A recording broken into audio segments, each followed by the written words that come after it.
एका नेत्याचा पिये दारात जाऊन बसला आणि ते पोलिसांचा गन काढून हिंडतोय. गन का काय म्हणतात त्याला,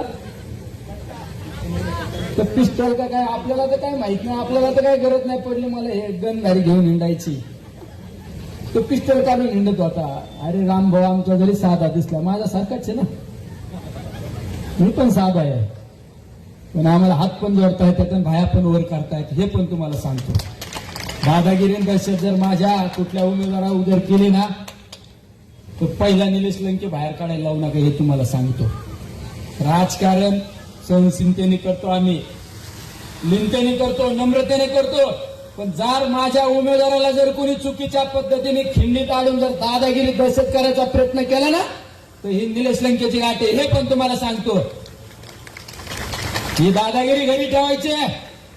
निलेश लंके भायावर करून समोर येऊ शकतो. तुमच्यासारखा ऑफिसमध्ये बसून आदेश करणार नाही, तुम्ही बघा हे करा, गुन्हे दाखल करणे या गोष्टी आम्ही उकळून पेले, जेल बिल सगळं उकळून पेले आम्ही.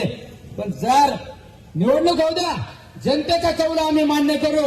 पण जर माझ्या कुठल्या उमेदवाराला कार्यकर्त्याला जर चुकीच्या पद्धतीने गुंड लोकांना जर पुढे घालून जर दहशत दादागिरी करणार असेल, तर ही माफ करणार नाही, सहन केली जाणार नाही, हे सुद्धा या ठिकाणी सांगतो. माझा एखादा उमेदवार एखाद्या दारात जातो, गुन्हेगार प्रवृत्तीच्या लोकांना मागे पाठवून सांगितलं, त्या ठिकाणी घोषणा दिली जाते, दादागिरी केली जाते. अरे दादागिरी करणं, गुंडगिरी करणं हे आम्हाला शिकू नका.